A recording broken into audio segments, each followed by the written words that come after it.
Selamat pagi. Selamat pagi, Bu. Bagaimana kabarnya hari ini? Baik. Puji syukur. Hari ini sebelum kita memulai pelajaran seperti biasa, sebelum itu marilah kita berdoa. Siapa yang ingin berdoa?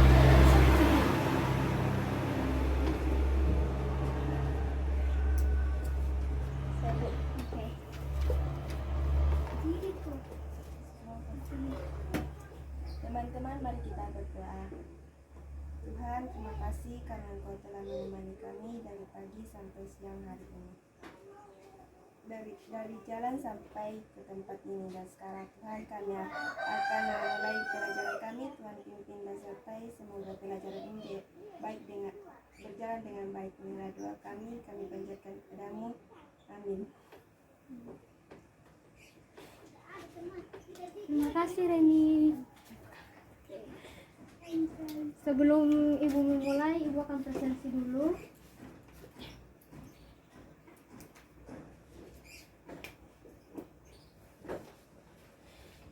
Enci, Ya, Reni, hadir, Bu. Eis. Ibu. Oke, hadir semua ya. Kita akan membahas beberapa unsur dalam pasar. Yang pertama, apa itu pasar? Tujuan apa itu pasar? Permintaan pasar, permintaan perusahaan, kuota, dan kita akan mempelajari tentang total permintaan. Sebelum Ibu memulai, Ibu ingin bertanya, apa itu pasar? Ada yang tahu apa itu pasar?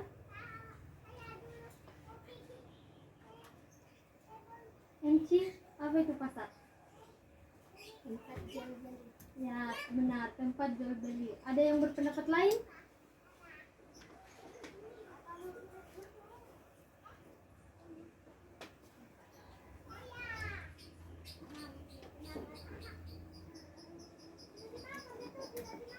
Yang kedua, kita akan membahas tentang permintaan pasar. Siapa yang mengerti tentang apa itu permintaan pasar? Sesuatu yang diinginkan. Ya, sesuatu yang diinginkan masyarakat yang akan diproduksi oleh masyarakat. Dan permintaan pasar memiliki jenis-jenis. Siapa yang tahu jenis-jenis apa saja yang ada di permintaan pasar? Jenis permintaan berdasarkan jumlah konsumen dan jenis permintaan berdasarkan daya beli masyarakat. Ya, benar. Di jenis-jenis permintaan pasar itu ada dua. Yang pertama adalah jenis permintaan berdasarkan jumlah konsumen dan jenis berdasarkan daya beli masyarakat. Dan jenis permintaan berdasarkan jumlah konsumen itu dibagi dua, yaitu permintaan individual dan permintaan pasar. Permintaan individual itu yang kalian pikirkan apa? Apa yang kalian pikirkan tentang permintaan individual? Guys, apa? Bisa tunjuk tangan atau angkat tangan? Permintaan yang dilakukan oleh satu orang atas barang dan atau jasa pada suatu tingkat harga, waktu, dan tempat. Ya, benar. Permintaan individual itu adalah permintaan yang dilakukan oleh satu orang atas barang dan jasa pada suatu tingkat harga, waktu, dan tempat. Dan yang kedua adalah permintaan pasar. Siapa yang mengerti tentang permintaan pasar? Oke, Reni. Permintaan pasar adalah permintaan yang dilakukan oleh beberapa atau sekelompok orang atas barang dan atau jasa pada suatu tingkat harga, waktu, dan tempat. Oke, makasih. Benar. Permintaan pasar itu adalah permintaan yang dilakukan oleh beberapa atau sekelompok orang atas barang atau jasa pada suatu tingkat harga, waktu, dan tempat. Oke, kita akan membahas tentang jenis permintaan yang daya beli masyarakat. Jenis permintaan daya beli masyarakat itu terbagi menjadi tiga. Siapa yang tahu? Oke, Permintaan efektif, permintaan potensial, dan permintaan absolut. Ya, benar. Permintaan daya beli masyarakat itu dibagi menjadi 3, adalah permintaan efektif, permintaan potensial, dan permintaan absolut. Yang pertama kita akan membahas tentang permintaan efektif. Permintaan efektif adalah, siapa yang tahu? Oke, Enci dulu, karena Enci dulu menjawab. Permintaan efektif yaitu permintaan yang diikuti oleh daya beli masyarakat serta masyarakat melakukan transaksi masyarakat memiliki daya beli dengan melakukan pembelian pada barang atau jasa. Oke, benar. Permintaan efektif itu adalah permintaan yang diikuti oleh daya beli masyarakat serta masyarakat melakukan transaksi pembelian. Hal ini tuh terjadi karena masyarakat memiliki daya beli dan melakukan pembelian pada barang atau jasa. Oke, yang kedua adalah permintaan potensial. Siapa yang mengerti tentang permintaan potensial? Angkat tangan. Oke, Reni. Permintaan potensial yaitu permintaan yang diikuti oleh daya beli masyarakat namun belum melakukan transaksi pembelian yang memiliki daya beli.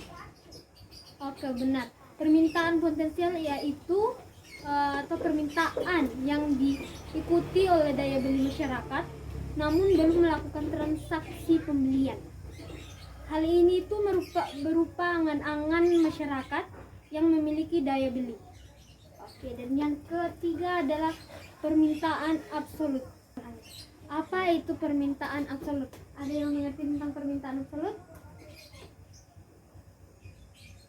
Oke. Ini. Permintaan absolut yaitu permintaan yang tidak diikuti pembelian dan tidak memiliki daya beli masyarakat, hanya berkeinginan untuk membeli tapi tidak berdaya beli. Oke, permintaan absolut yaitu, benar kata Reni, permintaan yang tidak diikuti pembelian dan tidak memiliki daya beli masyarakat, hanya berkeinginan untuk membeli tetapi tidak berdaya beli. Oke, maksud dari permintaan absolut ini adalah seseorang ingin mengingini barang tapi tidak mampu membelinya. Kalian mengerti? Ada yang belum mengerti? Oke, kita lanjut. Yang kedua adalah permintaan perusahaan. Minggu lalu kita sudah membahas tentang permintaan perusahaan. Apa yang kalian pikirkan kembali? Apa yang kalian pikirkan kembali tentang permintaan perusahaan? Ya, Ais. Perusahaan adalah sebagai mengambil harga, yaitu sebuah perusahaan tidak mempunyai kekuasaan untuk menemukan harga. Oke, benar kata Ais. Permintaan perusahaan adalah mengambil harga. Sebuah perusahaan tidak mempunyai kekuasaan untuk menentukan harga. Di sini permintaan perusahaan itu bukan perusahaan yang menentukan harga, melainkan produsen dan harga pasar yang akan menentukan. Apa kalian mengerti? Oke. Ketika perusahaan memproduksi satu barang, yang menentukan harga penjualan itu adalah produsen dan masyarakat yang akan membeli di pasar. Kalian mengerti? Ada yang ingin bertanya? Dan perusahaan juga memiliki tujuan. Tujuan perusahaan adalah mencari keuntungan sebesar-besarnya dari hasil penjualan produknya dengan margin keuntungan yang besar sehingga harga jual menjadi tinggi. Apakah kalian mengerti sampai di sini? Suatu perusahaan itu, tujuan utama perusahaan itu adalah mencari laba. Laba itu sama dengan keuntungan. Kita lanjut, poin keempat adalah kota. Kota. Ya, kota sama dengan data. Apa yang kalian pikirkan tentang kota? Apa itu kota? Kota adalah pembatasan dalam jumlah barang yang diperdagangkan. Oke, benar. Kota adalah pembatasan dalam jumlah barang yang diperdagangkan. Maksudnya dalam ini suatu perusahaan atau suatu produsen yang akan membuat barang atau memproduksi barang itu, dia juga memiliki kota terbatas atau keterbatasan yang akan diproduksi. Seperti tas-tas bermerek yang dari Prancis itu, dia akan memproduksi barang sesuai dengan kebutuhan masyarakat yang akan dicari oleh masyarakat. Oke, kalian mengerti? Oke. Kota itu dibagi menjadi 3, yaitu kota impor, kota produksi, dan kota ekspor. Kota impor itu adalah pembatasan dalam jumlah barang yang diimpor. Kalau kota produksi itu adalah pembatasan dalam jumlah barang yang diproduksi. Dan kata dari kota ekspor adalah pembatasan jumlah barang yang diekspor. Apa kalian mengerti? Kita akan membahas poin kelima adalah total permintaan. Total permintaan pasar suatu produk adalah total volume yang dibeli oleh kelompok konsumen tertentu dalam suatu wilayah geografis tertentu selama jangka waktu tertentu dalam suatu lingkungan pemasaran tertentu. Total permintaan pasar ini maksudnya adalah total volume yang akan dibeli oleh orang-orang tertentu atau masyarakat tertentu atau lingkungan pemasarannya itu tertentu. Misalnya kayak di daerah luar negeri yang ada saljunya, mereka akan memproduksi jaket-jaket yang lebih tebal dan tidak seperti diproduksi di Indonesia. Bahan jaketnya akan lebih tebal ketika di luar yang menghasilkan salju daripada ketika di Indonesia sendiri. Apakah kalian mengerti? Total permintaan juga memiliki rumus, yaitu adalah, ibu akan tulis di papan tulis. Q besar sama dengan N kali P kali Q yang huruf kecil ya teman-teman, dan Q itu sama dengan total permintaan, dan N itu adalah jumlah pembeli di pasar, P itu adalah harga rata-rata dari satuan, dan Q kecil itu adalah jumlah yang akan dibeli. Di sini ibu akan mencontohkannya. N-nya di sini adalah 3. Ibu akan N-nya di sini atau atau jumlah pembeli di pasar itu adalah 30. Harga rata-rata satuan itu adalah 10.000 dan jumlah yang dibeli adalah 2.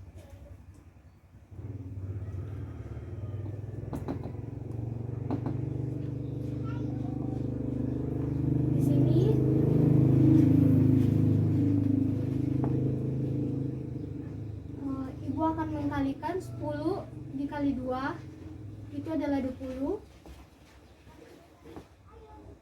dan 30 dikali 20 adalah 600. Oke. Sampai di sini paham? Oke, ibu akan memberikan contoh, kalian kerjakan.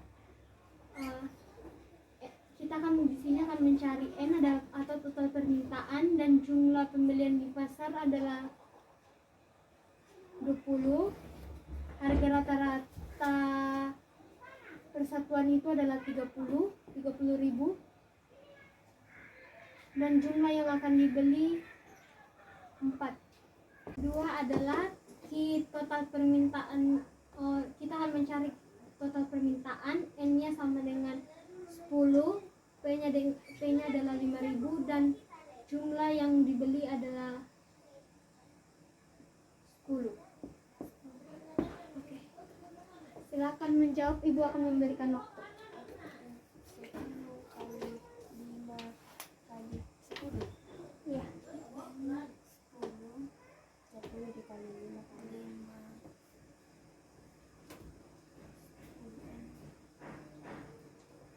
10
kali 4 ya.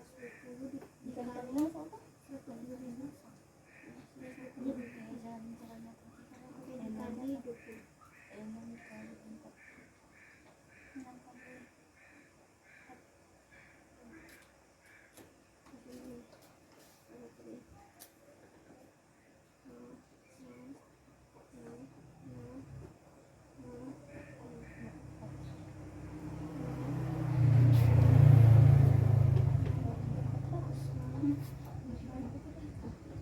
Iya, saya dari 400 sama 500. Iya.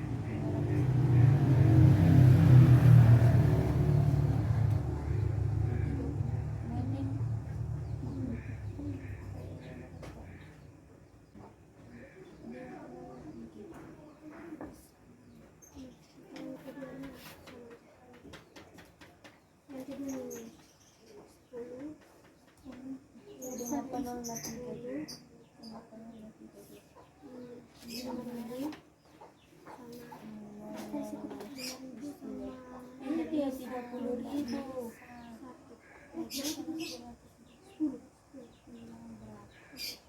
Ya ampun, itu 30.000. Ada pinolnya 3.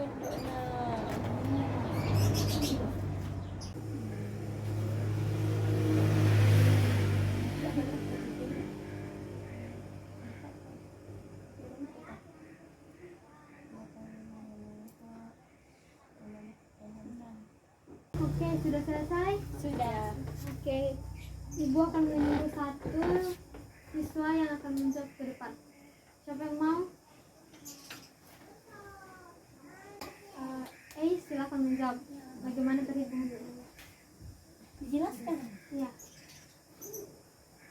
Y sama dengan N kali P kali Q. Q sama dengan 20 kali 30.000 kali 4. 20 kali 100. Q sama dengan 20 kali 120 sama dengan 2,400.000. 2.400.000. Oke, yang kedua, siapa yang ingin menjawab?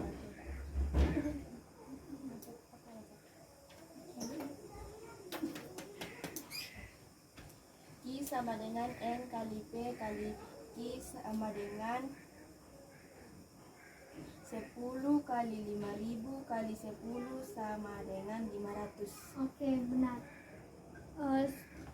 10 dikali 5.000 dikali 10 itu adalah 500. Oke. Teman-teman udah pada mengerti? Sudah.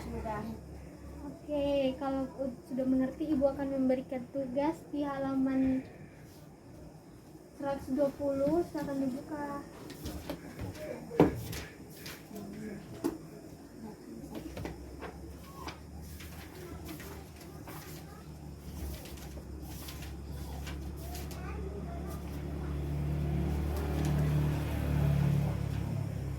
Oke, di rumah kalian bisa menjawabnya. Kalian bisa melatih di rumah. Oke, sekian hari ini. Terima kasih atas presensi teman-teman semua. Terima kasih.